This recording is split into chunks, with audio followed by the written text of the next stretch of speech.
ለምን ቆስለን ስንወጣ አንከበርም? ለምን ቆስለን ስንወጣ ምን ማያስፈልገን መንግስት ለኛ ያለን ነገር ለምን አይሰጥንም?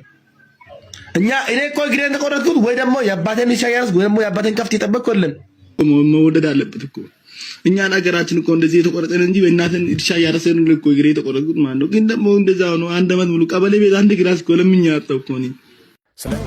የኢትዮጵያ ህዝቦች አብይን ምረጡ። በኑሮ ውድነት ቁልቁል እንድዘግጡ በጦርነት የሚያልቅ ሰው እንድታዋጡ ሁላችሁ ተነሱ ብልጽግና በሉ። በድሮን በድሽቃ እንድትገደሉ ሁላችሁ ጉረፉ ስጡት የምርጫ ካርድ። እስር ቤት እንዲሆን ኑሯችሁ ያለ ፍርድ።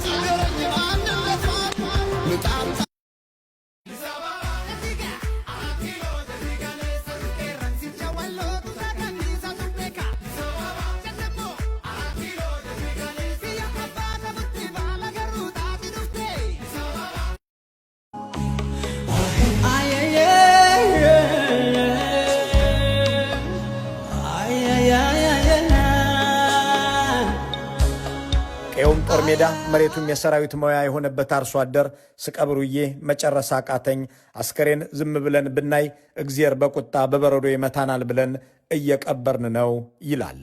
ይህን ሁላ አስከሬን ዛሬ አልገፋው ብለን እንዲያውም ነገ እንቅበር እያልን የመከላከያን በቃ ነገ እንቅበር እንዲያውም ዛሬ በቃ ደከም ነው አልሆነልንም እያል እንዲያውም ይህንም የሚፈጠር አንድ ቦታ ላይ ያለ እንጂ በየቦታው እዚያም በቃ በጦሩም ባወስቶ ግለሰቡ ያው እኛ ዋናው ነገር በረድ ይመታናል ወይም ደግሞ ሌላ አደጋ ይደርስብናል በማለት እየተሰባሰብን እየቀበርን ነው እና ነገ በነገው ዕለት ደግሞ እንደገና ደግሞ ያው ቀብር ነው ምን ዛሬ አላለቀልን።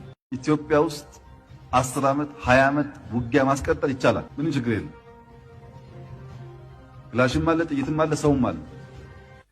ከሁለት ሶስት ክልሎች ብቻ በሳምንታት ጊዜ ውስጥ በአንድ ሳምንት በሁለት ሳምንት በሶስት ሳምንት ጊዜ ውስጥ 100,000 ልዩ ኃይል ይሰለጠነ የታጠቀ የተደራጀ ማውጣት ይቻላል። አይ ልዩ ኃይል አይበቃም ሚሊሻ ነው የሚያስፈልገው ከተባለ በጥቂት ወራት በአንድ በሁለት ወር ጊዜ ውስጥ ግማሽ ሚሊዮን ሚሊሻ ከሞላ ጎደል የታጠቀ ከሞላ ጎደል መተኮስ የሚችል ማውጣት ይቻላል። ያልኩት ነገር በአጭር በቃ የፋኖ ውጊያ በጣም ይከብዳል። ምክንያቱም አሁን እኛ የመሳሪያ ነው አለኝ እንጂ በቃ ልብ ያለ ሰው የለም። የመቼም ቢሆን አሁን መንግስት ያሸነፋል ብዬ አይሰብም። ምክንያቱም በቃ ቢያጭር የሰው ጦር አፍርሷል ሲጀመር አፈረሰ። በቃ ከዚህ በኋላ ደግሞ ያለ ልብ ሰው መዋጋት አይችልም። ፋኖ ነው አንስቶ ልጅሽ ተሰውቷል፣ ልጅሽን ገለነዋል። ሊዋጋን ሲመጣ ብሎ ጎንደር አጅሬ ተራራ ላይ ነው ያለው የተሰዋ ብሎ ያለ ፋኖ ከመከላከያ ሳልሰማ የልጄ ሞት ከፋኖ ነው።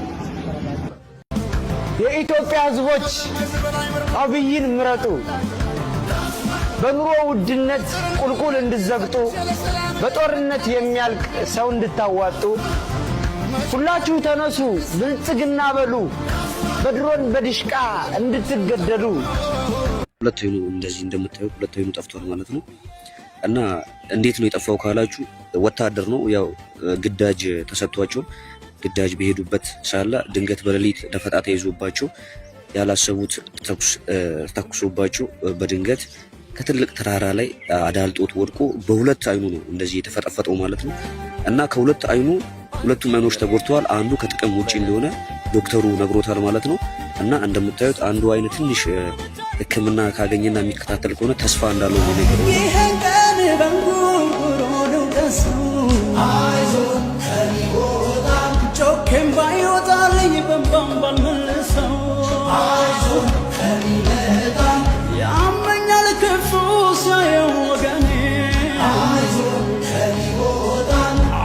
ጥቁር ሰማይ ምን አለ ከደጅ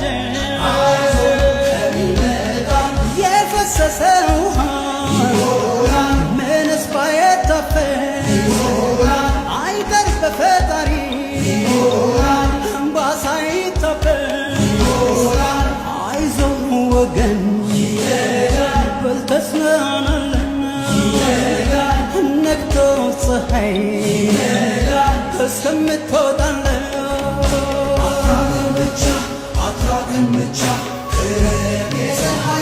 When we give up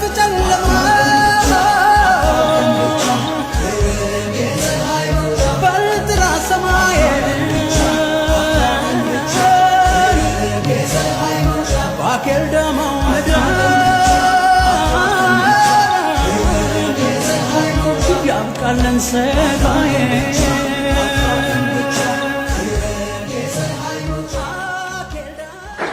ይሄ በአረብኛ መብሩክ ይባላል። መብሩክ የሆነ ስራ ነው።